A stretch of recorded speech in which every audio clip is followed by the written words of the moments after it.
वालेकुम। इस वीडियो में हम सिस्टेमिक इफेक्ट्स ऑफ इन्फ्लेमेशन पढ़ेंगे। अब सिस्टेमिक इफेक्ट्स क्या होते हैं? बेसिकली जो क्योंकि इन्फ्लेमेशन में अभी हमने देखा पिछली सारी वीडियोस में कि इतने सारे साइटोकाइंस रिलीज हो रहे हैं। अब ये जो साइटोकाइंस होते हैं जिसमें आपके मेनली ट्यूमर नेक्रोसिस फैक्टर और इंटरल्यूकिन 1 आते हैं, ये कराते क्या है कि ये अब आपकी बॉडी में कुछ रिस्पॉन्सेस कराते हैं, कुछ सिस्टेमिक रिएक्शंस कराते हैं और इन रिएक्शंस को हम कलेक्टिवली कहते क्या है, और इस रिस्पॉन्स को हम कलेक्टिवली कहते हैं एक्यूट फेज रिस्पॉन्स। मैंने कहा था एक्यूट फेज रिस्पॉन्स मैं अपनी सिस्टेमिक इफेक्ट्स वाली वीडियो में बताऊंगा कि inflammation even if localized is associated with cytokine induced systemic reactions that are collectively called the acute phase response.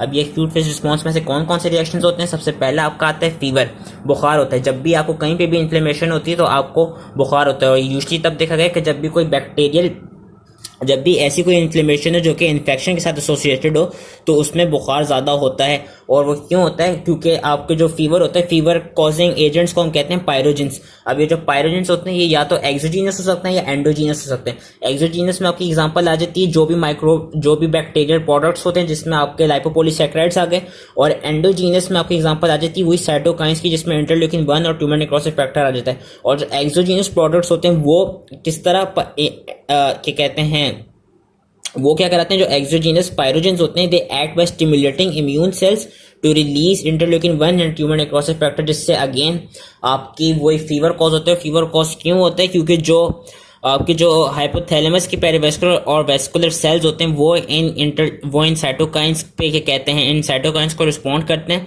और होता क्या है कि ये वाले जो साइटोकाइंस होते हैं जिसमें इंटरल्यूकिन 1 और ट्यूमर नेक्रोसिस फैक्टर आता है, ये साइक्लोऑक्सीजिनेज जो एंजाइम है इसको अप रेगुलेट करा देता है। अब साइक्लोऑक्सीजिनेज का काम क्या था कि वो फिर जाती है प्रोस्टाग्लैंडिन की सिंथेसिस में। प्रोस्टाग्लैंडिन की सिंथेसिस में जो PGE2 होता है वो स्टिमुलेट होता है और उसकी प्रोडक्शन ज़्यादा से ज़्यादा होने लग जाती है। PGE2 क्या करता है कि PGE2 it stimulate the production of neurotransmitters by the hypothalamus, जो कि which resets the body steady state temperature to a higher level. और ये किस तरह सेट करता है हायर लेवल पे? एक तो ये हीट लॉस करा रहा होता है वाया वेजो कंस्ट्रिक्शन, दूसरा ये क्या कराता है, ये जो वो होती है हीट जनरेशन होती है उसको इंक्रीज कर देता है through effects on brown fat and skeletal muscle. इन दो प्रोसेस के थ्रू आपका फीवर कॉज होता है। अगेन मैं बता देता हूँ कि जो PGE2 करता है ये करता क्या है कि न्यूरोट्रांसमीटर्स की प्रोडक्शन को स्टिमुलेट कराता है हाइपोथैलेमस से, और उनका काम क्या होता है कि वो जो बॉडी की स्टेडी स्टेट टेम्परेचर होता है जो कि यूजुअली 37 डिग्री सेल्सियस होता है उसको वो रीसेट करके एक हायर लेवल पे कर देते हैं। और वो हायर लेवल पे करते कैसे हैं? एक तो वेसो कंस्ट्रक्शन के थ्रू, जो जिसके थ्रू क्या होगा, हीट लॉस रिड्यूस हो जाएगा। दूसरा वो क्या कराते हैं कि जो हीट जनरेशन का मैकेनिज्म है through effects on brown fat and skeletal muscle उसको इंक्रीज कर देते हैं। तो हीट जनरेशन ज्यादा और ये हीट लॉस कम हो रहा है, उससे आपको फीवर हो जाता है। दूसरा रिस्पॉन्स क्या होता है? रिस्पॉन्स ये होता है कि जो एक्यूट फेज प्रोटीन्स हैं वो एलिवेटेड हो जाती हैं, और ये यूजुअली प्लाज्मा प्रोटीन्स होती हैं जो कि लिवर में सिंथेसाइज होती हैं। इसमें आपकी 3 एग्जांपल्स आ जाती हैं एक्यूट फेज प्रोटीन्स की: C reactive proteins, fibrinogen and serum amyloid A. जो ट्यूमर नेक्रोसिस फैक्टर और इंटरल्यूकिन 1 है ये यूजुअली सीरम एमोलाइड ए की प्रोडक्शन को ज्यादा से ज्यादा स्टिमुलेट कराते हैं, वेस्ट जो इंटरल्यूकिन 6 होता है वो CRP और फाइब्रिनोजेन की सिंथेसिस को इंक्रीज कराते हैं। अब ये जो CRP जो सी रिएक्टिव प्रोटीन है और जो सीरम एमोलाइड ए है, इसका काम क्या है कि ये जो माइक्रोबियल सेल वॉल है उसके साथ जाके बाइंड करता है और ये एज अ ऑप्सोनिन के तौर पे एक्ट करता है। वेस्ट फिब्रिनोजेन का काम क्या है कि फिब्रिनोजेन है वो रेड सेल्स को आपस में बाइंड करके उनको एक स्टैक की फॉर्म में बना देता है, एक राउलेक्स फॉर्मेशन बना देता है जो कि इजीली सेडिमेंट हो जाती है और ज्यादा रैपिडली सेडिमेंट हो जाती है। और उसी के थ्रू हम एक टेस्ट करते हैं एरिथ्रोसाइट सेडिमेंटेशन रेट, जिससे हम पता कर सकते हैं कि किसी को इन्फ्लेमेशन है या नहीं। अगर वो ज्यादा जल्दी सेडिमेंट कर गया रेड ब्लड सेल, इसका मतलब इन्फ्लेमेशन है, क्योंकि अगेन उसमें फाइब्रिनोजेन प्रेजेंट होगा। और फाइब्रिनोजेन का काम क्या होता है कि वो रेड सेल को उनकी स्टैक फॉर्मेशन में बना देता है। और दूसरा ये देखा गया कि जब ये वाली जो प्रोटीन्स होती हैं सीरम एमोलाइड ए, सी रिएक्टिव प्रोटीन्स या फिब्रिनोजेन, अगर ये ज़्यादा प्रोलॉन्ग टाइम तक प्रेजेंट है आपकी बॉडी में तो ये कुछ क्या कहते हैं डिफरेंट तरह की वो एक तरफ से कह रहे साइड इफेक्ट्स दे सकती हैं। जिस तरह ये देखा गया कि अगर सीरम एमोलाइड ए आपकी बॉडी में ज़्यादा से ज़्यादा प्रोलॉन्ग टाइम तक रहे तो ये क्या करा सकती हैं, ये सेकेंडरी एमाइलोइडोसिस कॉज करा सकती हैं। Elevated serum levels of CRP क्या करेंगे कि serum P as a marker के तौर पे यूज होते हैं for increase risk of myocardial infection in patient with coronary artery disease. उसके अलावा देखा गया कि अगर हेप्सिडिन एक और प्रोटीन होती है, अगर वो आपकी बॉडी में ज़्यादा प्रोलॉन्ग टाइम तक बढ़ी रहे तो उससे होगा क्या कि it will reduce the availability of iron to erythroid progenitors in the bone marrow, जिसकी वजह से बंदे को एनीमिया हो जाएगा।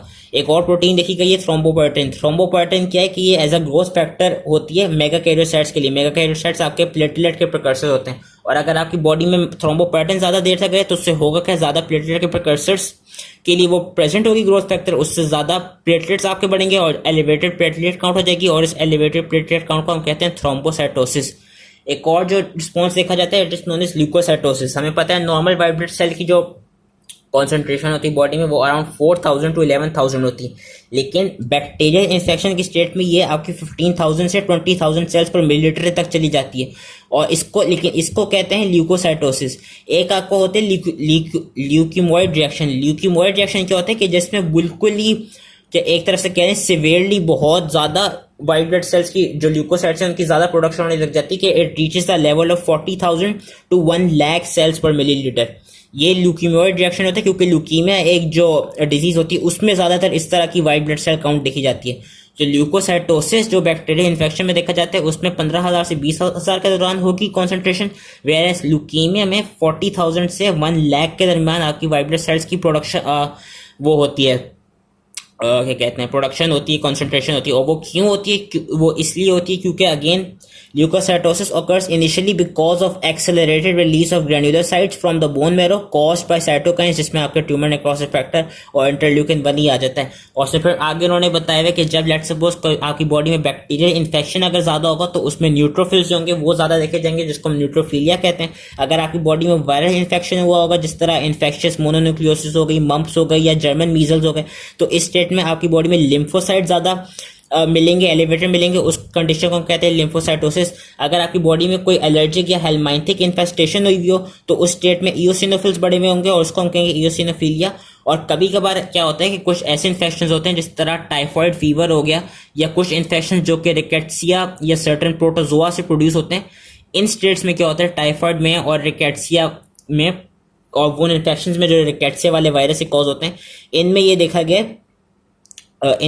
गया कि जो आपकी वो होती है वाइट ब्लड सेल्स की कॉन्सेंट्रेशन होती है वो डिक्रीज हो जाती है, ल्यूकोपीनिया हो जाता है, decrease in number of circulating white cells. और ये क्यों होता है, ये इसलिए होता है because of sequestration of activated leukocytes in vascular spaces and tissues.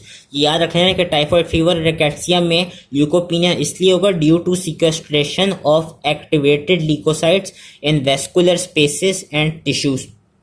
और जो बाकी मैनिफेस्टेशंस देखी गई हैं एक्यूट फेज रिस्पॉन्स में, जो सिस्टेमिक इफेक्ट्स देखे गए हैं वो ये देखे गए हैं कि there is increased pulse, increase blood pressure, decrease sweating. और ये क्यों होता है सब, ये इसलिए होता है क्योंकि ये देखा गया था कि जो आपकी ब्लड फ्लो होती है वो जो डीप वेस्कुलर बेड्स होते हैं वहां पे ज्यादा इंक्रीज हो जाती है, वहां पे ज्यादा वेसोडाइलेशन हो जाती है। Minimise heat loss through skin, क्योंकि स्किन की तरफ जा नहीं रही होती, जो डीप ब्लड वेसल्स हैं वहां पे ज्यादा ब्लड सप्लाई जा रही होती है। शिवरिंग होती है, चिल्स होती है, एनोरेक्सिया होती है, सोमनोलेंस होते हैं, मेले होते हैं। और ये सब इसलिए होते हैं क्योंकि due to some action of cytokines on brain cells. बाकी सिवियर बैक्टीरियल इन्फेक्शन में क्या देखेगा कि ये जो साइटोकाइंस हैं, ट्यूमर नेक्रोसिस फैक्टर और इंटरल्यूकिन 1, ये आपको सेप्टिक शॉक भी करा सकते हैं। ये intravascular coagulation, hypotensive disseminated intravascular coagulation, hypotensive shock और metabolic disturbances including insulin resistance and hyperglycaemia भी करा देते हैं। So that was all related to systemic effects of inflammation. I hope easily समझ में आ गया हो, and thank you.